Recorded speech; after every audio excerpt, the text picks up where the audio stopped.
Bismillahirrahmanirrahim. Assalamualaikum warahmatullahi wabarakatuh.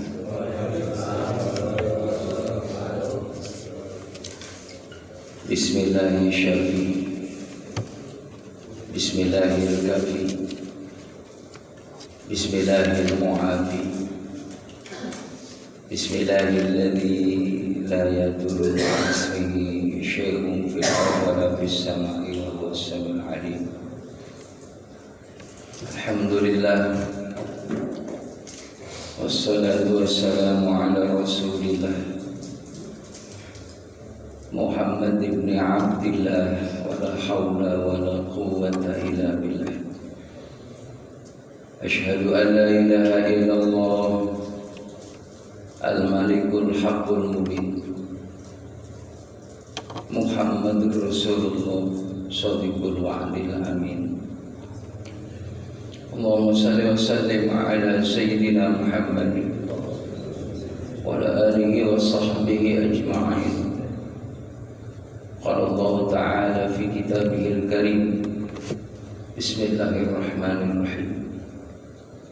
Wa'budu Allah wa la tusyriku bihi syai'an wa bil walidaini ihsana wa bidzil qurba wal yatama wal masakin wal jari dzil qurba wal jaril junub was sahibi bil jabi wa ibnis sabil wa ma malakat aymanukum innallaha la yuhibbu man kana mukhtalan fakhura.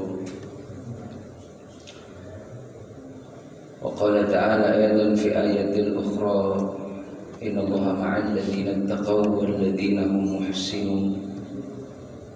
Wa qala an-nabi sallallahu alaihi wasallam yursalul mar'u ma'a man ahabba. Sadaqallah wa sadaqa Rasulullah sallallahu alaihi wasallam. Allahumma inna nas'aluka 'ilman nafi'an wa 'amalan mutaqabbalan wa rizqan thayyiban wasi'an mubarakan bi rahmatika ya arhamar rahimin. Para satid, para hujjaj, para sesepuh, tokoh masyarakat, insyaallah senantiasa dirahmati oleh Allah, bil khusus Ketua DKM dan pengurus Masjid Jami' Khairul Ummah yang sama-sama dirahmati oleh Allah Subhanahu wa Ta'ala. Tidak bosan-bosannya kita selalu bersyukur kepada Allah yang telah memberikan banyak nikmat, nikmat sehat, nikmat panjang umur, nikmat kesempatan kita bisa beribadah kepada Allah, bisa diberikan kemampuan oleh Allah Subhanahu wa Ta'ala. Dari niat kita menjelang tidur, kita minta kepada Allah supaya diberikan kemampuan untuk bisa melakukan qiyamul lail. Lalu kita lanjutkan hadir bersama-sama di rumah Allah melaksanakan salat subuh secara berjamaah. Dilanjutkan dengan ta'lim, maka rangkaian-rangkaian yang kita amalkan, yang kita lakukan, dari qiyamul lail, dari tilawah Quran, hadirnya kita di rumah Allah, ini semuanya adalah menjadikan asbab kita mendapatkan hidayah dari Allah, menjadikan asbab kita memperoleh rahmatnya Allah, tambahan kebaikan, dihapusnya segala kesalahan dan dosa kita, dan menjadi wasilah kita diangkat derajatnya oleh Allah Subhanahu wa Ta'ala dunia dan akhirat. Amin ya rabbal alamin. Selamat datang Pak Dekan. Ahlan wa sahlan. Maka dengan kita terus ada mujahadah, ada keinginan yang kuat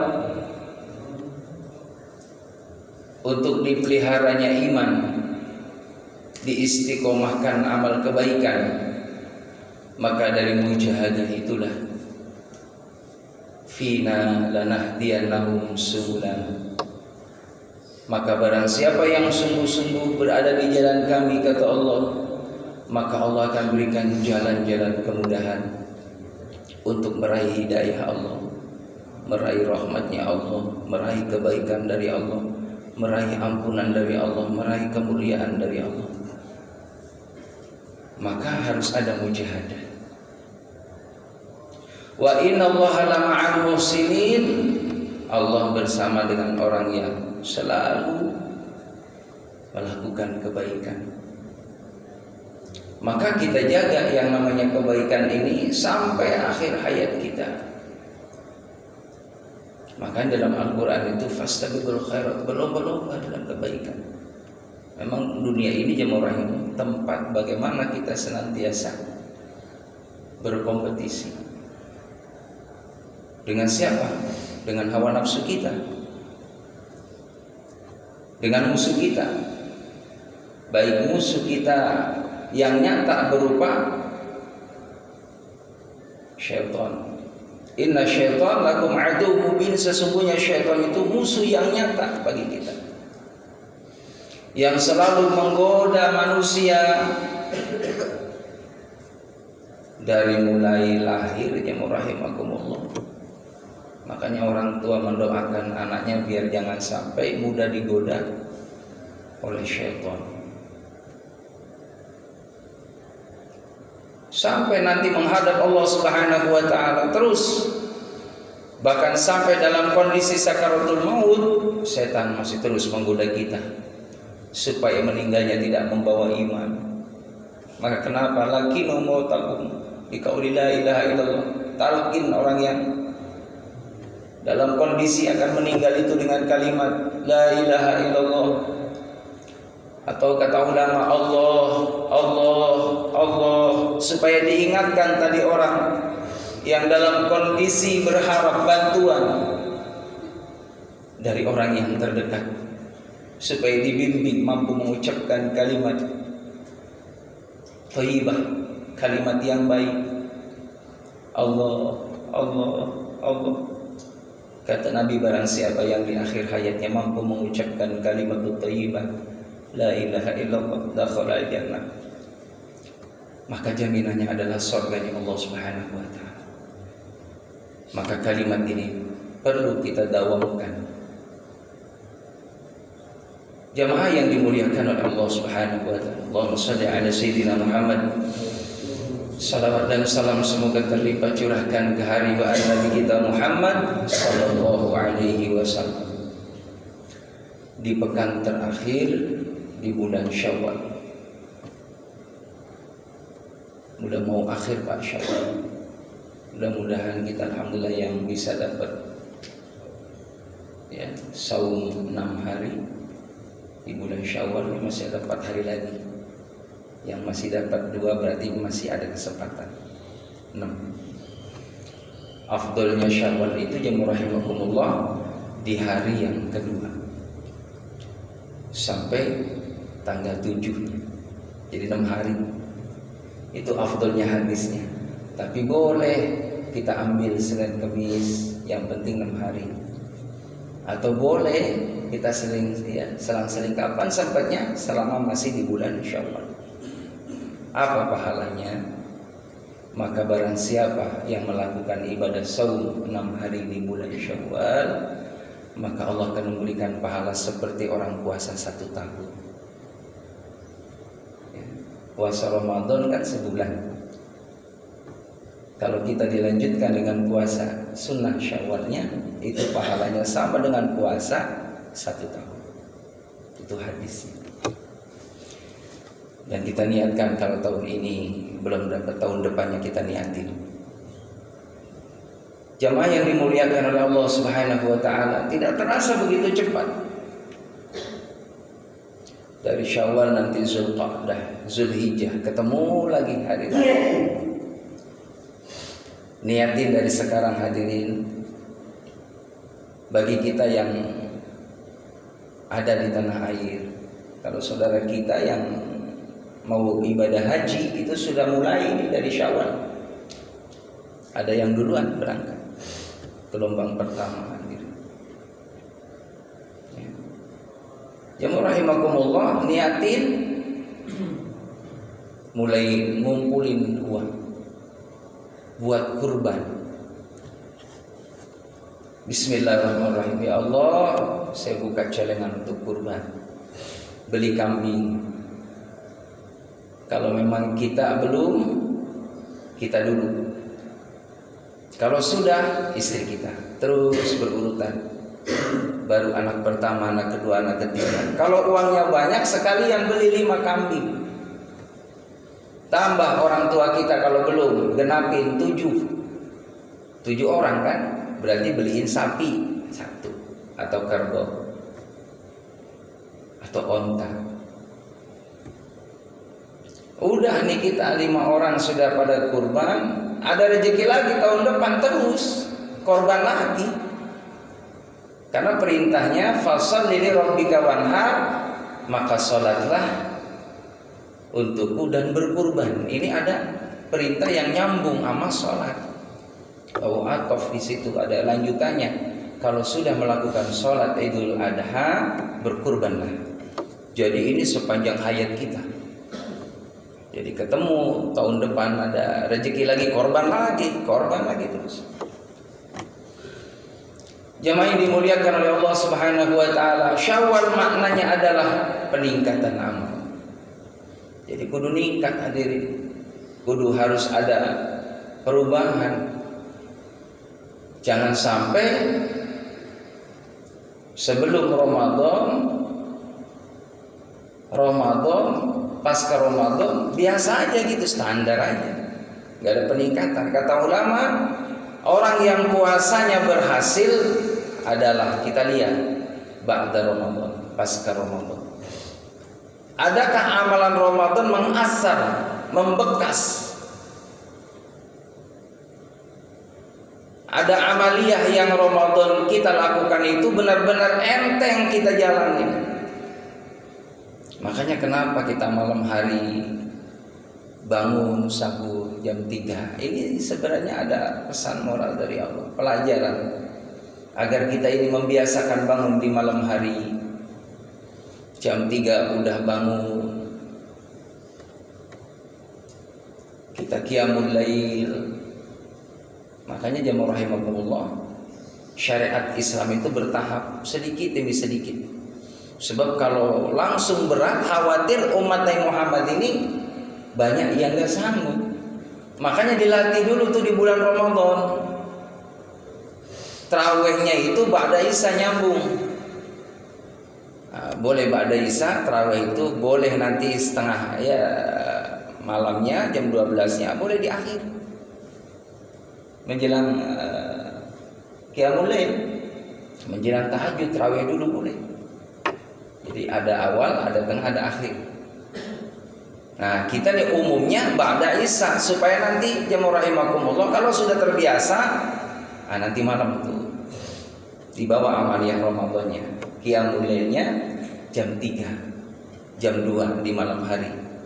Wa nasuniyam di saat orang pada tidur kita bangun. Munajat kepada Allah Subhanahu wa taala supaya kita menjadi orang yang istimewa di hadapan Allah. Kalau istimewa di hadapan manusia jamaah rahimakumullah, kita jangan berharap dari pujian makhluk, sanjungan makhluk. Karena khawatir itu yang bisa merusak amal ibadah kita di hadapan Allah Subhanahu wa taala. Kita beramal lillah karena Allah Subhanahu wa taala. Inna sholati wa nusuki wa mahyaya wa mamati lillah. Sesungguhnya sholatku, aktivitasku, hidup dan matiku karena Allah Subhanahu wa ta'ala. Maka kita pun melakukan apapun itu kegiatan ubudiyah kita, muamalah kita hanya lillah karena Allah semata. Kalau seandainya kita dipuji karena kebaikan kita, hakikatnya itu adalah pujian dari Allah untuk diri kita supaya kita menjadi orang yang terus mendawamkan amaliyah yang baik ini, supaya mendapatkan pujian dari Allah Subhanahu wa taala. Maka ketika kita mendapatkan pujian dari orang lain karena kebaikan kita, dari kesalehan kita, hadza min fadli rabbi, ini adalah karunia dari Allah. Sebaliknya di saat Mungkin ada orang yang mencela kita, tidak suka kepada kita dari kebaikan kita, maka kita doakan supaya mereka mendapatkan petunjuk dari Allah dan tetap kita tidak menanamkan rasa dendam, sakit hati, ataupun ingin membalas keburukan. Maka itu adalah amaliyah yang tidak dicontohkan oleh Nabi kita Muhammad sallallahu alaihi wasallam. Hadirin jamaah yang dimuliakan oleh Allah Subhanahu wa taala. Maka di bulan Syawal ini terus kita istiqomahkan hubungan baik dengan Allah, hubungan baik dengan sesama manusia. Bukankah ada pelajaran yang kita dapat di Ramadan? Adanya ajang silaturahim di sana. Tarawih itu jemaah rahimakumullah di samping hablum minallah, hablum minannas. Hubungan dengan sesama manusia. Kita ketemu di masjid, ketemu di musola, saling berjabatan tangan, saling tegur sapa. Allahu Akbar. Menambah keakraban dengan sesama. Terjalin ukhuwah, ya, basyariyah, ukhuwah insaniyah, ukhuwah islamiyah. Maka jemaah yang dimuliakan oleh Allah Subhanahu wa taala, itu hikmah yang kita dapat. Di antaranya hadir tarawih kita itu ada kebersamaan silaturahim di sana. Hubungan hablum minannas dengan sesama manusia. Kita jaga amaliyah seperti itu hadirin. Pada muqaddimah di awal tadi saya bacakan dalam surah An-Nisa ayat yang ke-36. Ini adalah bagaimana agar seseorang itu memperoleh kesempurnaan dalam ketaatan kepada Allah Subhanahu wa taala. Bismillahirrahmanirrahim. Wa'budullaha wa la tusyriku bihi syai'a. Sembahlah Allah dan jangan menyekutukan sesuatu dengannya. Sembah Allah Subhanahu wa taala. Wa'bud rabbaka hatta ya'tiyakal yaqin. Sembahlah Allah sampai kita menghadap Allah. Sampai kita meninggalkan dunia yang fana. Tetap kita istiqomah beribadah kepada Allah Subhanahu wa taala. Terutama kita menjaga salat yang 5 waktu yang merupakan miftahu kulli khair. Kunci dalam segala amal kebaikan akan diterima ada pada salat kita. Makanya salat itu begitu penting. Tidak bisa digantikan. Tidak bisa dibadalkan.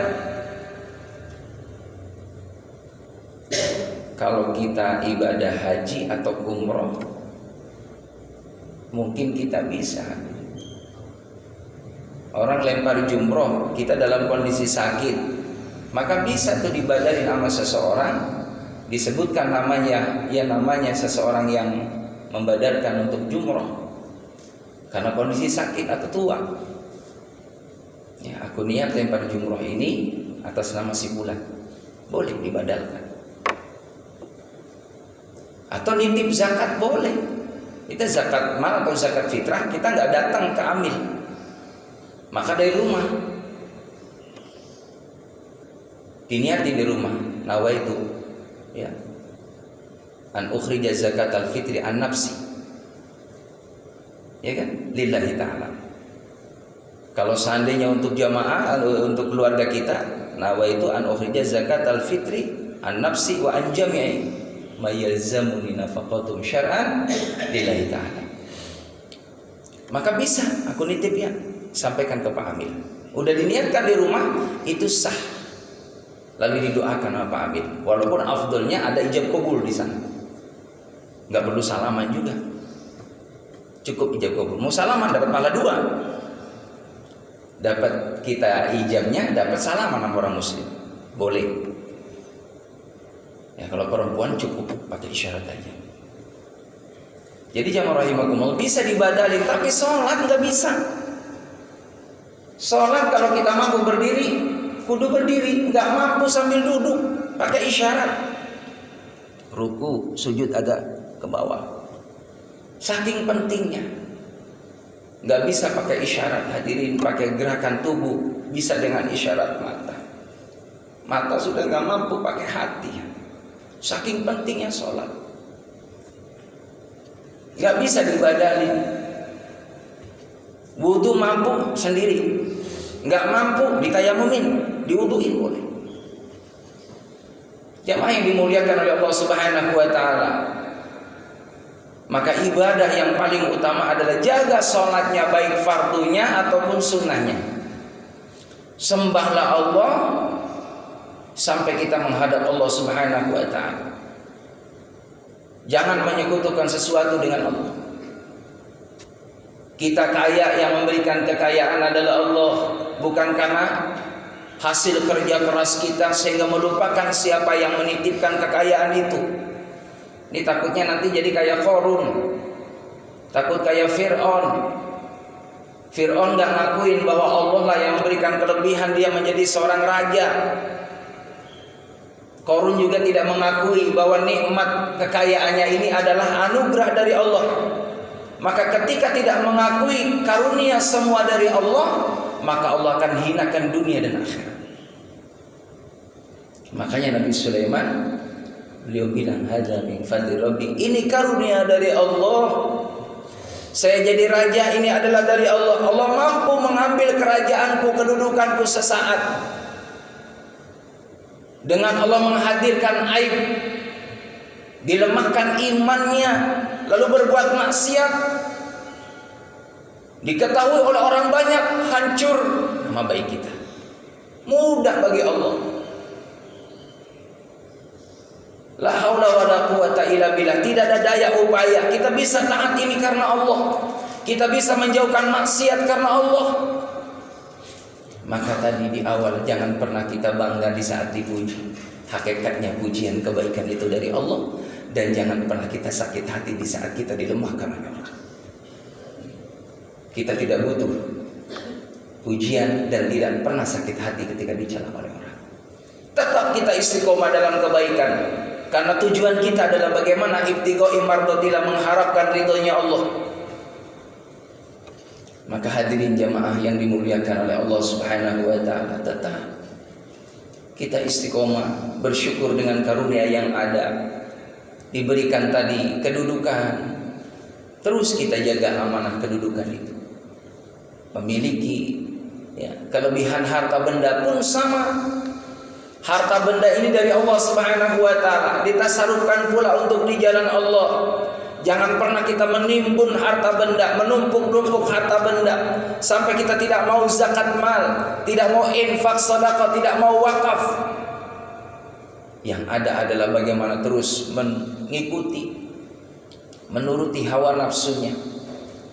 Yang ada adalah ingin pujian dari orang banyak, ingin menjadi orang yang terkenal sebagai orang yang kaya, orang yang berkecukupan, orang yang terpandang. Maka tidak itu orang yang beriman kepada Allah.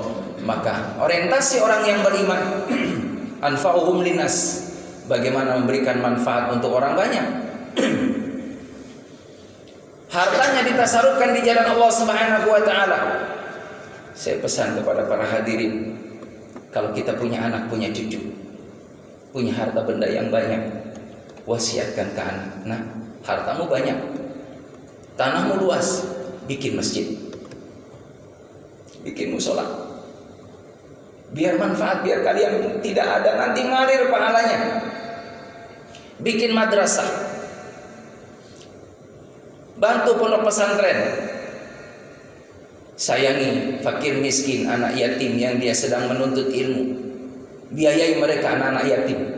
Bisa jadi dia penghafal Quran, walaupun anak kita tidak ada yang hafal Quran, tapi dari kita usaha membiayai anak yatim menjadi anak yang hafal Quran, hafal hadis, seorang alim, maka sama pahalanya ngalir buat kita, orang tuanya, orang tua angkat.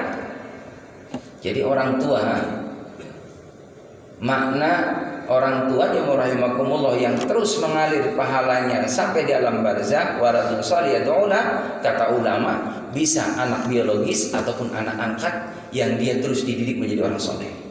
itu mengalir kebaikannya, doanya tidak ditolak oleh Allah Subhanahu wa taala. Jadi jemaah rahimakumullah, kekayaannya manfaat, sehingga ketika dia tidak ada meninggalkan dunia, maka terus itu hasil kerjanya, hasil usahanya, harta bendanya bukan hanya dinikmati di saat dia hidup, tapi dinikmati pula di saat dia tidak ada. Seakan dia tetap kebaikannya dia lakukan seakan masih hidup. Walaupun orangnya sudah tidak ada, tapi pahalanya ngalir. Karena dari anak-anak yang baik yang dia amanahkan supaya benar-benar ini mau mentasarufkan hartanya di jalan Allah Subhanahu wa taala. Jangan sampai anak-anak di sekitar kita, anak yatim yang dia putus sekolah, jangan sampai ada di sebelah kanan kiri depan belakang tetangga kita 40 rumah, kata Imam Ghazali, dia menangis kelaparan. Jangan sampai jemaah rahimakumullah di dalam kulkas kita banyak simpanan makanan yang sisa, yang dimasukkan itu makanan tadi dalam kulkas, buah-buahan, sementara tetangga kita fakir, miskin, dia menangis kelaparan. Maka belum beriman sempurna seseorang ketika dia tidak mencintai saudaranya sebagaimana dia mencintai dirinya sendiri. Maka jemaah yang dimuliakan oleh Allah Subhanahu wa taala, sahabat Ali, pernah beliau ketika sedang melakukan saum, maka ada orang yang datang fakir. Assalamualaikum. Waalaikumsalam. Ini para sahabat dari Abu Bakar, Umar, Utsman, Ali, hadirin, termasuk semua para sahabat itu.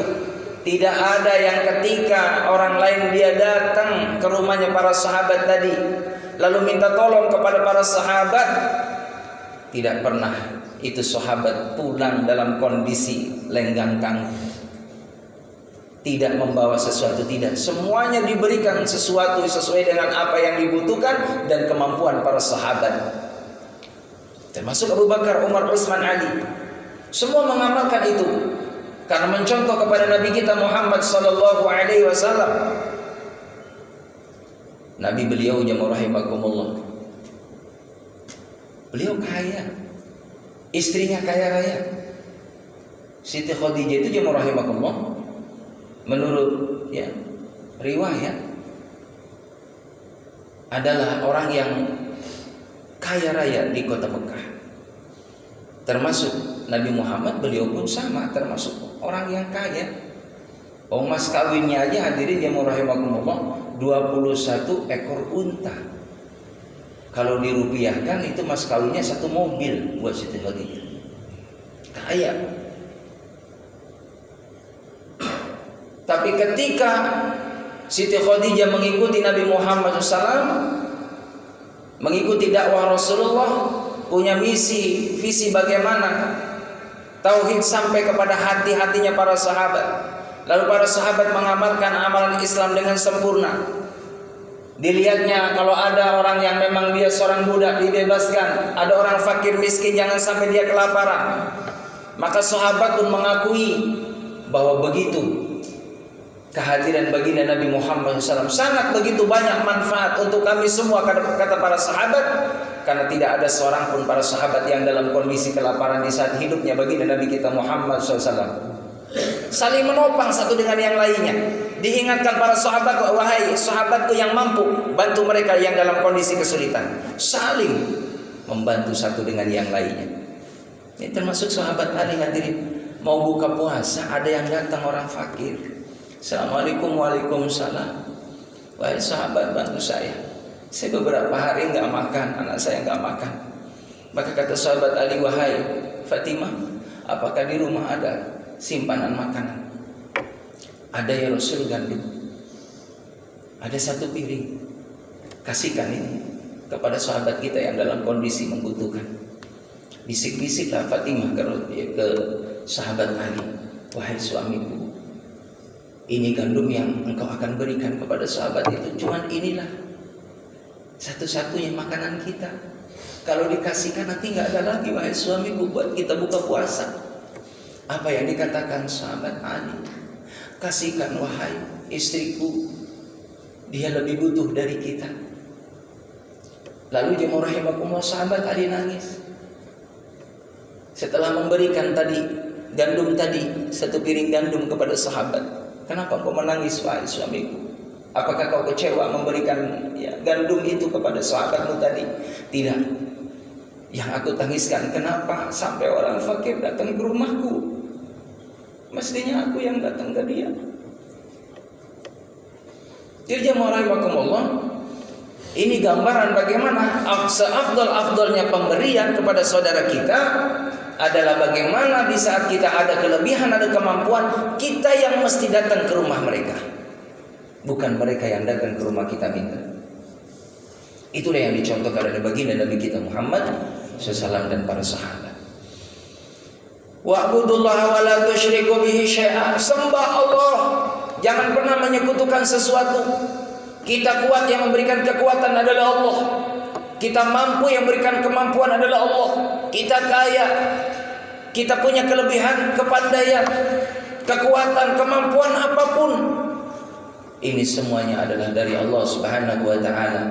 Yang apabila kita pergunakan semua kemampuan itu, kelebihan itu untuk mencari ridha Allah Subhanahu wa ta'ala, maka nikmat itu kita dapat dunia dan akhirat. Jadi bukan hanya di dunia doang. Ada orang yang nikmati dunia doang, Pak, akhiratnya sama sekali gak dapat. Kata Imam Ghazali seperti itu. Ada orang yang gak dapat di dunia tapi dapat nanti di akhirat. Ada orang yang gak dapat dunia akhirat. Nah, kita minta sama Allah supaya dapat hasanah fid dunya, hasanah fil akhirah.